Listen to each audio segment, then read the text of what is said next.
There's no doubt that a big set of antlers appeals to every whitetail hunter out there. But a true trophy is in the eye of the beholder. And this blood brother sheds some insight in today's show as to what that exactly means. I'm Brett Fulcher with Cherokee Sports. Hope you guys enjoy today's show. We're proud to bring you hunts from blood brothers like this all over the country.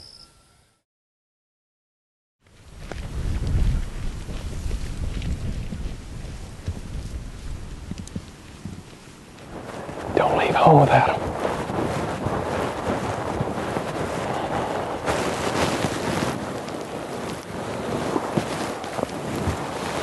Now we're ready. Let's try again. Once we get to the tree, I like having my release on, because you never know when the big freak nasty's gonna come out. So I'm trying to hurry.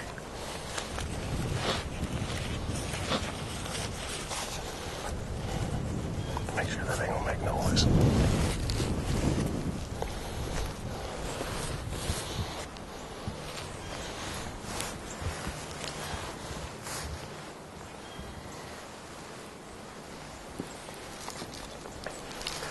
Tie just loose enough to where if you fall, it'll beat you against the tree several times before you go unconscious.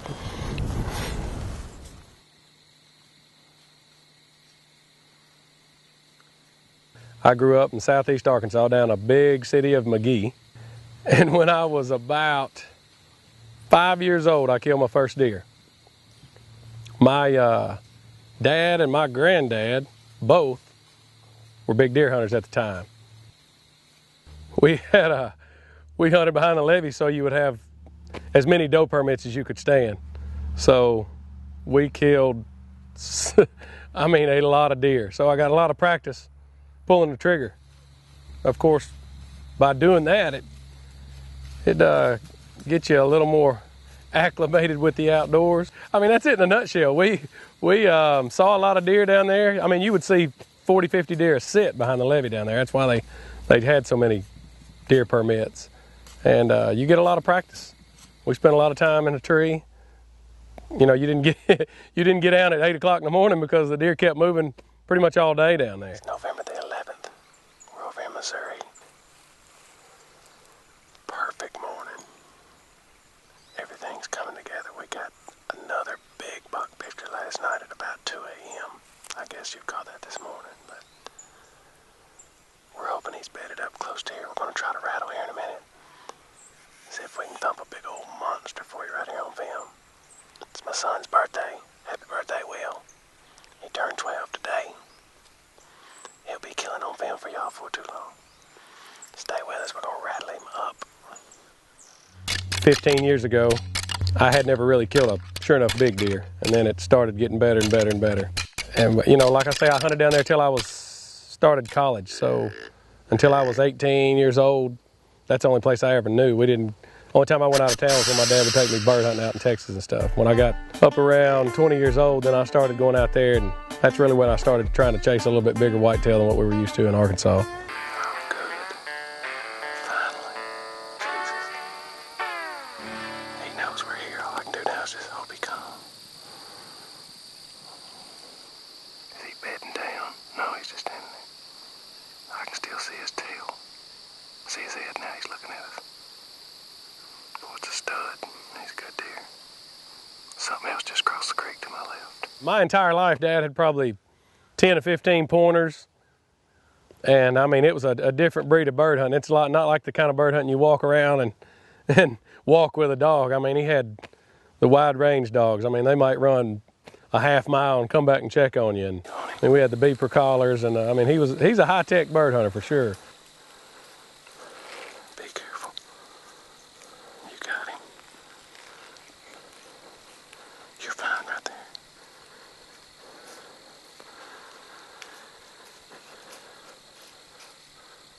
Don't move.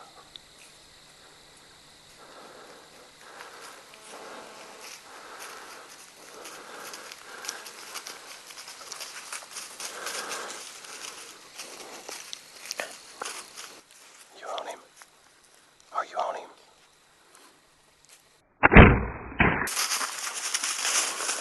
Zoom out. Stay on him. You on him? He ain't going far. Crash and burn. That's what you call a close encounter right there, people. That deer. Give me some 5, cameraman. God, Brad. That happened so freaking fast. This deer comes in, postures up to a couple button bugs, been eating unders all day. Unbelievable. He didn't quite make it over the fence.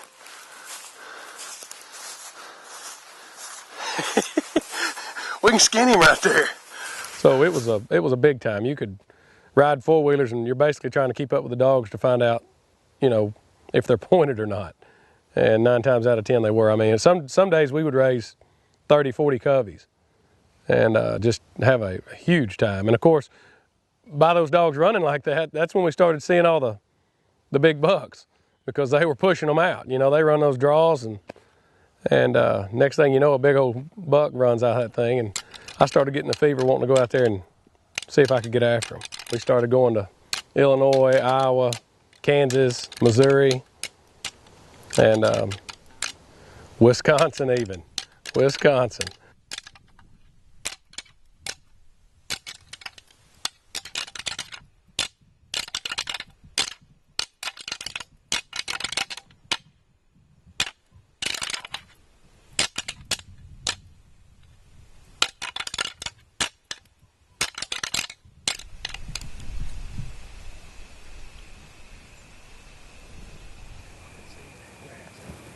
How far out is he?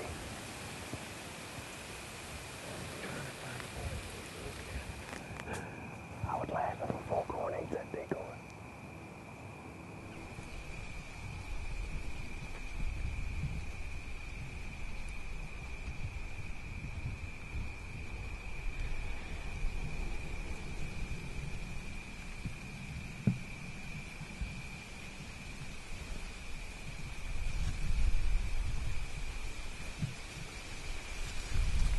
Like I said, until probably 15 years ago, I'd never killed a deer over probably 130-inch deer.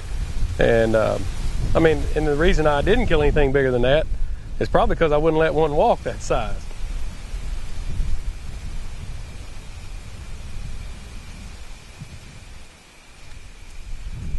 The guys that come hunting with me, what I tell them every year is they're always asking me, you know, what should I shoot? What should I shoot? If you think it's a trophy and it's the biggest deer you've ever shot, then I don't care. I mean, if it's a trophy to you, then you should shoot it. And I don't care if it's 100 inches or 200 inches. I try to set a standard at a 150, but that's really silly. I mean, you could have a 6 or 7 point come out that doesn't score but 135. That's an absolutely, I mean, his body may be twice the size of this deer. You know, a trophy to me is a completely different thing to someone who hadn't, you know, touched deer hunting as hard as I've probably touched it.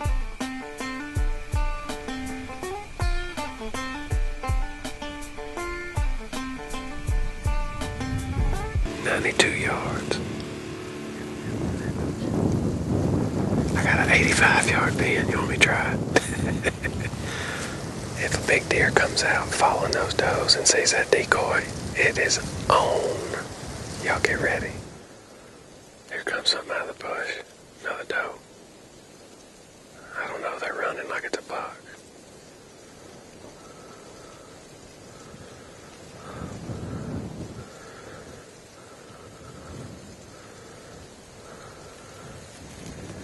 Is that little buck? Okay. Contrary to what you read, they tell you that a deer will approach a decoy from behind. And that is false. They'll all try to circle and get in front of that deer. That Spike's not even worried with them. That one little doe is watching us, boy. The one furthest to your right. That'd be a good shot on that doe right there. What's that, about 40? I can drill her right there. That'd be a long shot, boy.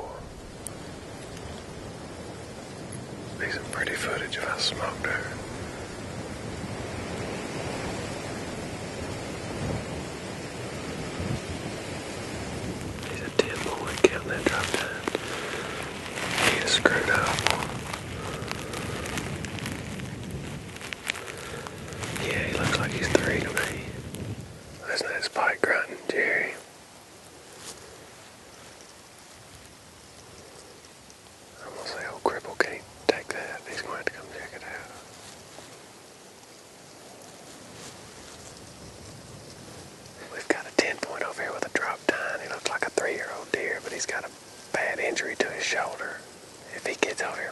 he's having a hard time. He's walking on 3 legs. If he puts a shot out here for us, we're going to take it and probably put him out of his misery. He's grunting every step. He's fixing to be where I can shoot him. Are you good? Okay. 35 yards.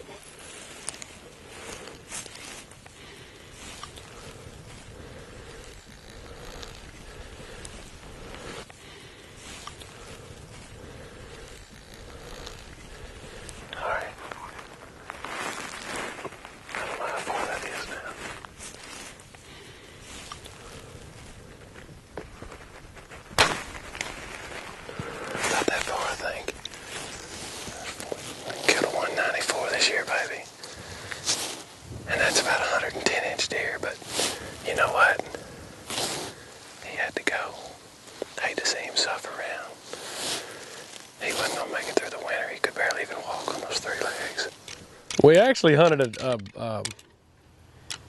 and this is my opinion, take it with a grain of salt, but we hunted a spot yesterday, 160 acre CRP, and it's got this little timber where a creek is down in the bottom in a corner. But we made the decision to take a decoy in there. A decoy sets up to me better on a edge of a field or something, so it'll pull a buck from a long range off. But when you're in a bottom like this, I just don't think it's as good of an idea. But the decoy worked. You know, we had, like I said, 15, 20 deer in there yesterday afternoon, and we had a couple scent bombs out. The does hung around in there good. You know, the way that works again is if the more does you can get under you in a good spot like this, where there's a bunch of acorns or a food source or a good creek bottom, just something to hold them right there at the prime times, you know, right at daylight or right at dark, then, you know, I mean, at any given second, you can have a freak come out. I mean, just because you have that much doe activity under you. This is why I love to hunt up here, because at any moment, a 250 could walk out of the corner of this field and walk right by us, and it's game on. You just don't get that anywhere else. We come out here in the Midwest just for that reason. That's what gets my blood pumping, a big whitetail. I don't give a rip about hunting an elk or a muley or any of that stuff. I want to hunt a big whitetail.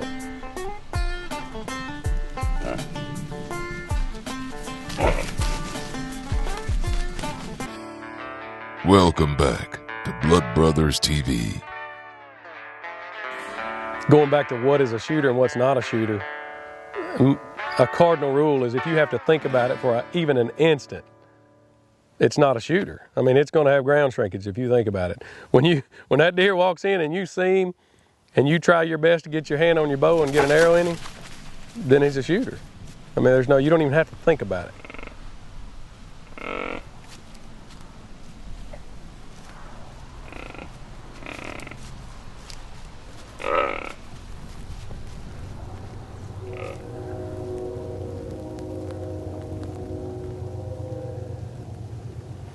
Transition from these bucks going from food to chasing does is a big deal, and around the 1st of November, it starts. At any moment it could go crazy, and you could go from seeing, you know, 100-inch deer to a 250 could walk out at any moment, and that's why I love hunting up here, because you don't know what's coming out. I mean, we get in a stand, we beat the rattling horns. I mean, I've skint my knuckles up on both hands beating rattling horns this week.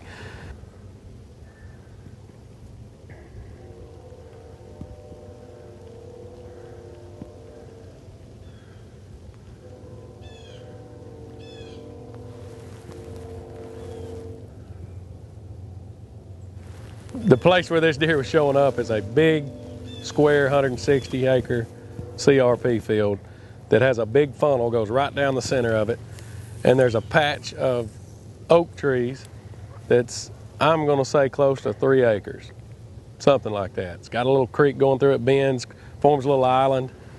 Acorns are everywhere in this hole. I mean, it's obvious reason why the deer are there. They've got rubs everywhere, and it's just a beautiful spot. It sets up unbelievable. We need a east or a northeast wind, or even a southeast wind, and it's a perfect place to hunt. The deer can't wind you. And of course we had an east-northeast wind, and so we went and set it, and I mean, it just turned on fire. The deer came from every direction. Actually, I don't know how you could pick a wind to hunt there, because we had deer come from every direction in that hole. It's just one of those spots that you know something like this is going to walk through sooner or later. There's too much activity. And this time of the year, when there's that many does, you're going to have a big deer show up.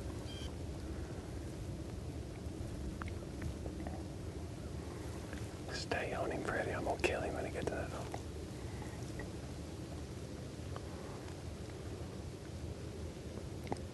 When you have that many does around the 1st of November, when this transition's happening, you basically just got to get a good wind so they can't get downwind of you, and put your time in. And of course, it's kind of important to make a shot, I guess. When they step out, a deer that size, I don't care if you've killed 3 250s. That deer will get you blood pumping in a hurry. I mean, yeah, and if that doesn't get you excited, then you need to start quail hunting, because I don't know what else to tell you, or playing billiards or something.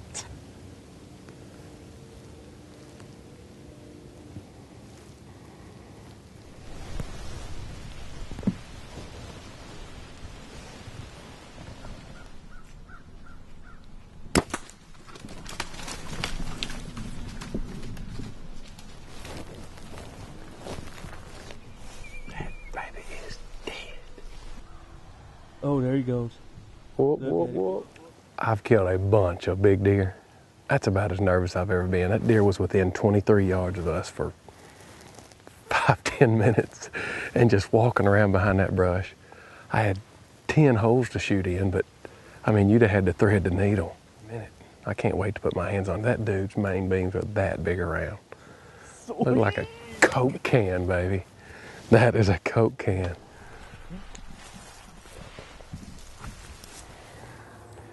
Here he is, Cat Daddy. Look right here.